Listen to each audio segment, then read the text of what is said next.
comes off, and Sebastian Williams tries to go around the outside of Dennis in towards turn one. This is where it's squeezed up, and it's an Envision 1-2, but Dennis... The urgency of addressing climate change has never been more apparent. The global community is grappling with the devastating impacts of climate change, from extreme weather events to disruptions in economies and livelihoods. We now invite parties to turn to substance. Climate negotiations are pivotal in shaping the collective responses to this existential threat as the world seeks to transition to a more sustainable future. It is that time of the year again when the world congregates to talk about climate change. And this year, this congregation is happening in Dubai, in the UAE, COP28 as it is known. And like previous COPs, the discussions are about how to build the resilience of the world's most vulnerable groups to the impact of this crisis that is climate change. My name is Zena Bondati, and this is Earthwise.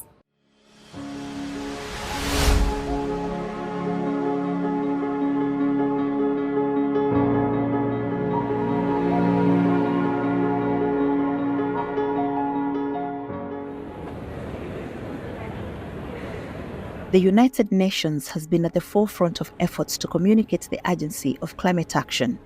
The UN's Climate Change Summit has underscored the need for effective climate negotiations to confront the escalating climate crisis. The summit has emphasized that more than the pace and scale of current climate action plans is needed to tackle climate change effectively. And responsible. With increasingly frequent and intense extreme weather events impacting every region on Earth, the need for decisive and coordinated climate negotiations has never been more pressing. But David Rudisha is going to do it again 4 years down the track. He's going to go back to back and become the fourth man to do it in the eighth. You know, I come from also a community that we rely on livestock and wild animals. And yes, you saw what happened last year when we had a long drought that really affected the Maasai and of course also our wildlife. And this is a great concern because if you can see Maasai, they have not contributed so much to the climate change. We are still relying on natural resources, and we have our forest intact. But you see, even whatever is happening outside other places still affect all of us. So we are here today to address that and to tell the world that we are also affected and something needs to be done. So when it comes to sport, the world as globally has registered the highest temperature ever this year, and it brings a lot of concern. Athletics is one of the sport that we are very proud about it as Kenyan, because that is where we have been performing very well. And last year during the Olympic Games, they had to cancel the Tokyo during the Olympic Games. They had to cancel a marathon in Tokyo. They had to move it to another city because of the temperature.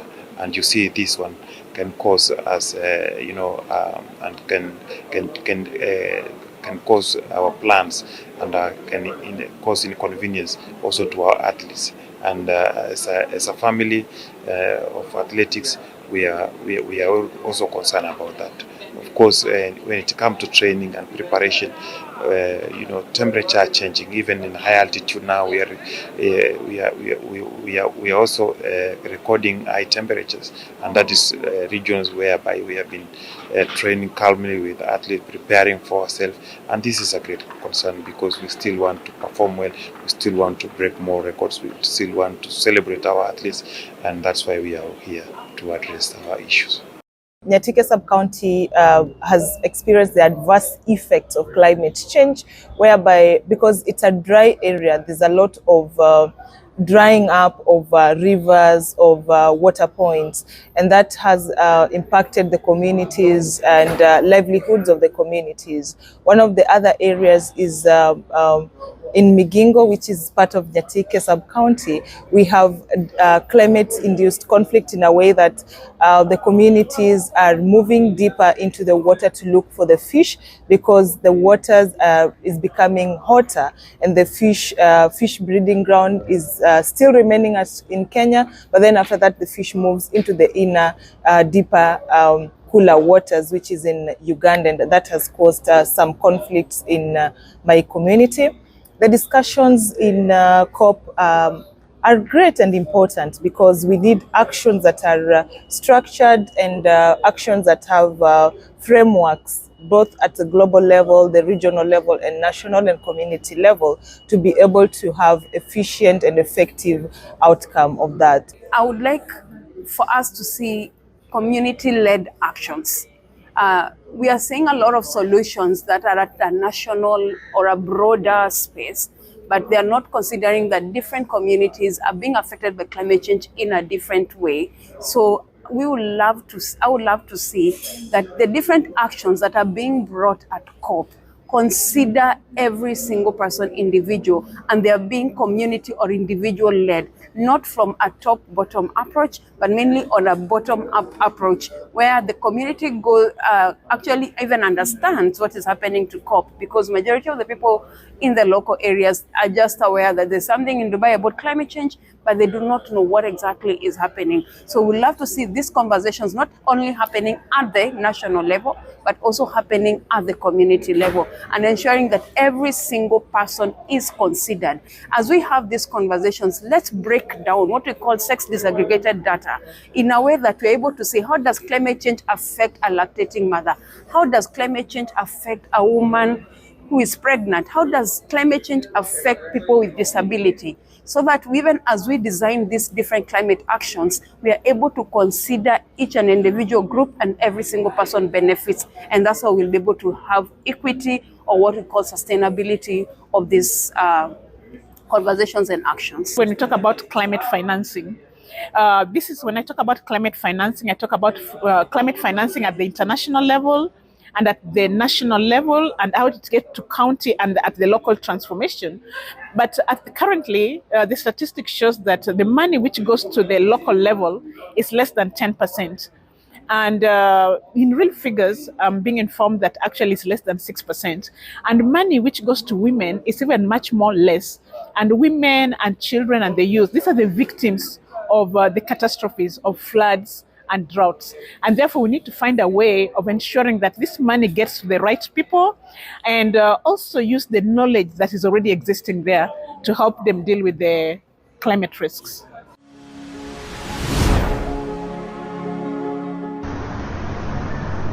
As the climate crisis continues to cause casualties, the world is moving towards sustainability. Sustainability is this big word that everyone is talking about now. We talked about other words. Now we are talking about sustainability.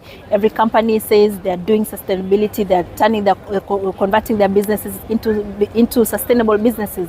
But what really is sustainability? So sustainability means that we stay within the Earth's planetary boundaries. So it means that we don't exceed what the Earth can provide.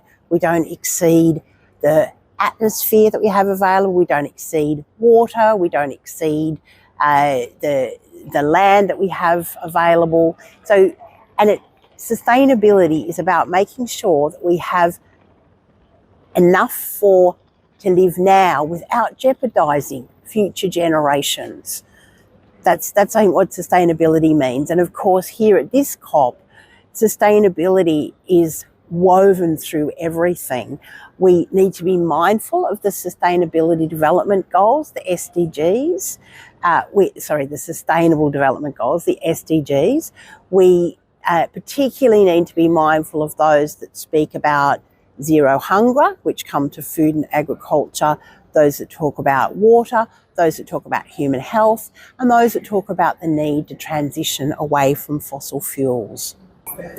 I think we are all here to talk about the future. We are all here to talk about the future that has been damaged since the agrarian revolution, since the industrial revolution. We are remaking, we are reshaping, we are reorganizing. We are reorganizing the future in terms of sustainability. How can we refocus in terms of looking for resources and reusing the resources we have. Most importantly, energy resource. How can we shift from using fossil oil? How can we stop using biomass energy and change into renewable energy and change to futuristic energy resource that is more futuristic? We're not talking about sustainability, but we're providing for them solutions.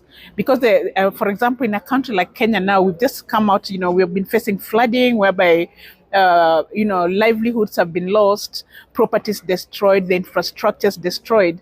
So when we take these sustainability issues, it's like, what are the government policy are we going to do? At the county level, how are we getting prepared? How are we using the early warning system? And we can see that the county governments are already putting infrastructure at the local level for early warning systems so that they can transform local livelihoods and they reduce the vulnerability of the communities. One of the problems is that the word sustainability has been so distorted that the people who have distorted it say, oh, well, it means nothing now. Okay? It's a trick. It's a complete trick because sustainability does mean something. What does it mean? It means sustain. It means keep alive. It's stewardship, sustainability. It's sustain it, sustain life, not exploit life, not take more, sell more, be more. No. It's harmony, it's understanding, it's sacrifice too. It's sacrifice. So sustainability is not easy, I would say. If we do not take into consideration sustainability in our actions, we are likely to end up with degrading our planet, degrading our natural resources, and that is likely to sometimes end up with increasing the greenhouse gas emissions, and that is directly linked with climate change, the impact of greenhouse gas emissions. And if we don't do it well, also sometimes it reduces the levels or rate of climate resilience of the most vulnerable communities and groups of people. Sustainability fits into the climate change conversation because, as we say, climate is changing, and that means the way the earth continues to protect and regenerate is also changing, and therefore it's important for us to have that conversation first, because that's what is happening at COP, to discuss what can we do, what are the different actions that we can take to protect the earth from the warming and the temperatures that is rising, as well as make more people commit and countries to commit to taking actions against the different things that we are doing that is leading to the warming of the earth.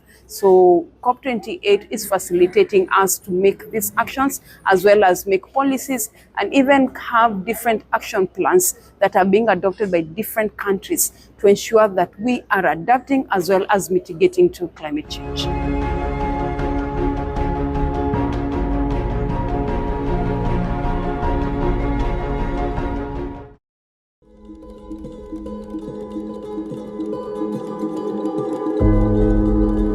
In association with Equity. We speak to Dr. James Mwangi, the CEO of Equity Bank, whose business is also sustainable. That's true. Dr. Mwangi, what is sustainability? Sustainability is ensuring as a generation we meet our needs without compromising the ability of future generations to meet their needs. So it means if it is resources, if it's nature, we use it responsibly in a sustainable manner so that the future generations will still also be able to meet their needs from nature. So in the banking industry, what does that look like? In the banking industry, it means inclusive finance. Everybody should be able to have access to finance.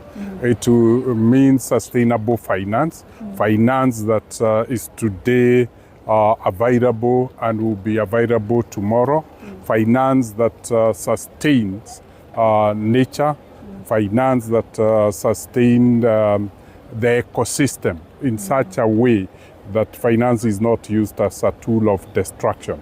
It's used as a tool of sustaining nature. So does that mean if I come to you as a client and I say I want to take a loan, you ask me questions on what is it I'm going to do that money with? Yeah, we are now vetting and filtering to ensure that the money we give sustains nature and well-being of human beings. Yeah. So we're at COP28. That's true. In Dubai. Yeah. Why is the Kenyan banking industry interested in COP28? The Kenyan banking industry is seeking to support the African leadership. The African leadership has focused on environment and sustainability because Africa is adversely affected. We see the effect of climate change in droughts, in floods, in cyclones, things that we didn't know of before. And that is really threatening survival. It's an existential threat. As a result, we want to team up with the rest of Africa, provide leadership so that we can address this challenge together. Have you started such conversations with other banks across the continent? We have, and today we were signing up with IFAD, $100 million credit facility and climate financing, so that we could be able to initiate climate smart projects for small-scale farmers. Okay. There's been a concern over the last 27 COPs. There's been concern that some of the biggest drivers of global warming is the financial sector. And this is because this financial sector keeps pumping more money into oil and gas, oil and gas and other things that contribute greatly to global warming. And here we are talking about sustainability and greening our financing. How much of your portfolio is green? With equity, the bulk of our portfolio is green because we deal with the real economy, we deal with the centrality of humanity. So we're in agriculture, we're in small and micro enterprises, and those are not the destroyers of environment through emissions. What equity has done is to empower small and medium enterprises to change their power consumption patterns. If you look, equity has been the forefront, and we have been able to finance nearly 1 million clean energy devices, whether it's solar panels, whether it's cooking stoves, to ensure that households are not contributing to emissions. We have also then focused on climate smart agriculture, helping farmers to adopt regenerative agriculture, conservatory agriculture, so that essentially we are all moving together to making our individual contributions, playing our role in restoration and preservation of environment. Do you foresee a time when your portfolio will be 100% green? And what would it take for you to get there? I think for us in the banking industry, there are 3 scenarios we look at. We look at our carbon or trail, energy trail. If you look at Equity Bank, we are now, and we can take a commitment of net zero, maybe by 2030, ensuring the entire equity structure offsets its own carbon. Then we are looking at our suppliers, looking at who supplies us. That again we can. Where we have a challenge is ensuring the entire 19 million customer base moves towards net zero. And that is where then filtering how we are allocating finance comes in, helping our customer base to support this initiative. That is where the challenge is, and that is where we can't be able to fix a date, because it's about supporting the entire ecosystem. Require one-on-one relationship. It requires one-on-one, and you'll be talking about 19 million customers and counting. So what do you expect to see out of these talks here at COP28? I think, as you rightly said, this is the 28th COP meeting. I think what we are seeing is an emerging acceptance of a common vocabulary. People now are having the same language, better than ever before. We're now seeing people have a common understanding. We are seeing real commitments. We are seeing real flow of finance. So essentially, the power of working together has started to be unlocked. If you're to put a figure to it, how much would you say you have invested in climate proofing the economy of Kenya? We have ourselves committed $7 billion. That is close to $1 trillion shillings to the African Recovery and Resilience Plan. And the African Recovery and Resilience Plan is to help Africa cope with the shocks. And the biggest shock so far is the climate change shock. And that money is to help farmers to adapt, to mitigate, so that they can survive the shock of climate change. Now, finally, what do you see as the future of the banking industry in light of climate change? I think the banking industry will transform. It will have to be a champion of climate change actions because it allocates resources. It has to be responsible and take leadership to ensure that the future of the world is responsibly built. We must restore nature. We must preserve nature. And then we must also then ensure that everything we do is sustainable. We're talking about both social and environmental governance of practices. And that involves also extending beyond climate and asking about the financial well-being of the people. We can't assume we can deal with nature and environment without dealing with the well-being of the people. We must also address the issue of poverty. In association with Equity. Climate action is a very important factor in surviving the climate crisis. And at this COP28, there are several climate action activities and things being displayed to see exactly how communities around the world can build their resilience or are building their resilience. And in Climate Hackers, we're going to see how the motoring, the racing industry, and the sporting industry is doing exactly that.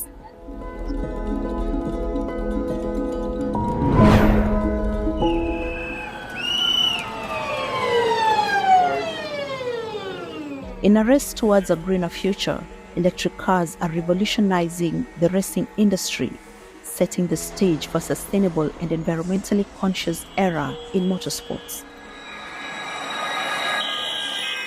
Electric racing series led by Formula E, which is the electric alternative to Formula One, are at the forefront of this transformation.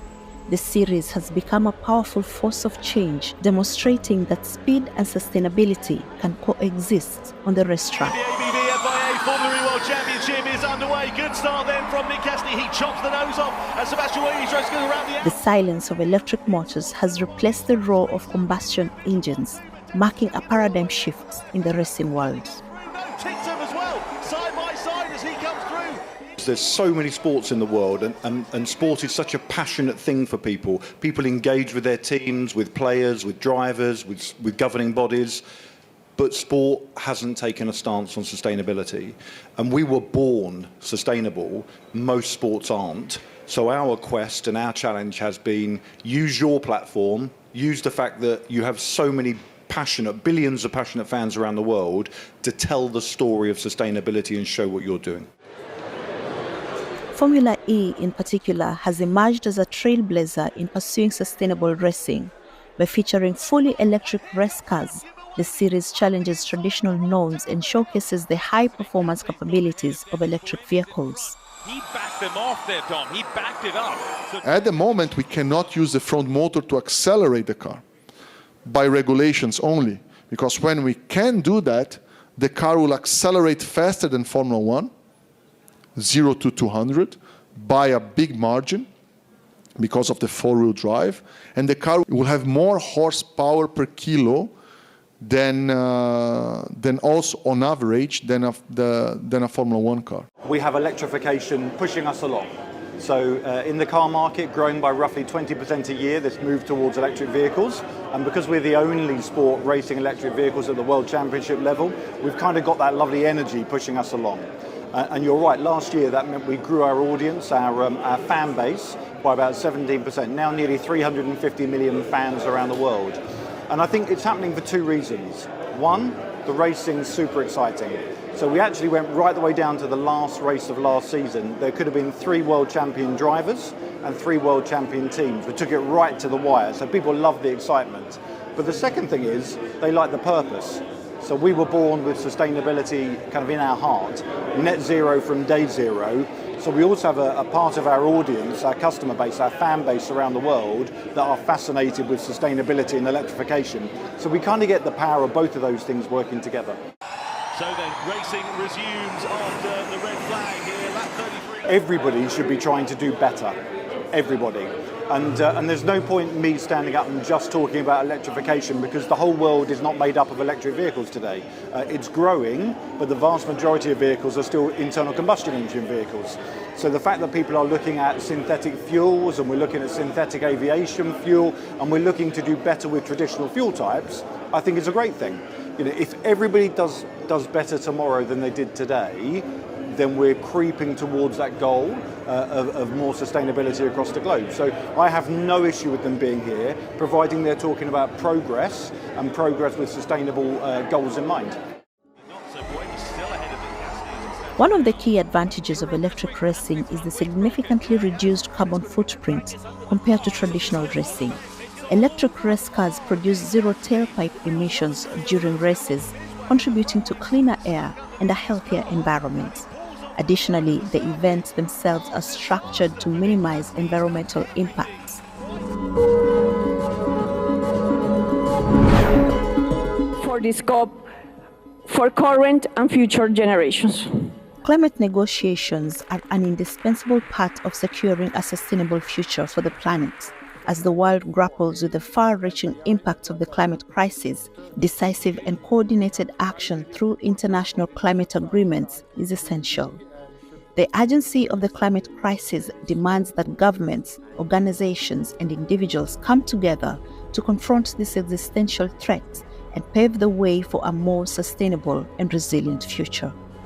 And so Africa leaves yet another COP disappointed, but remains hopeful that maybe one day the world will see the impacts of climate change through the continent's eyes and then take action so that the continent remains sustainable. Earthwise wraps it up in Dubai. See you again next time.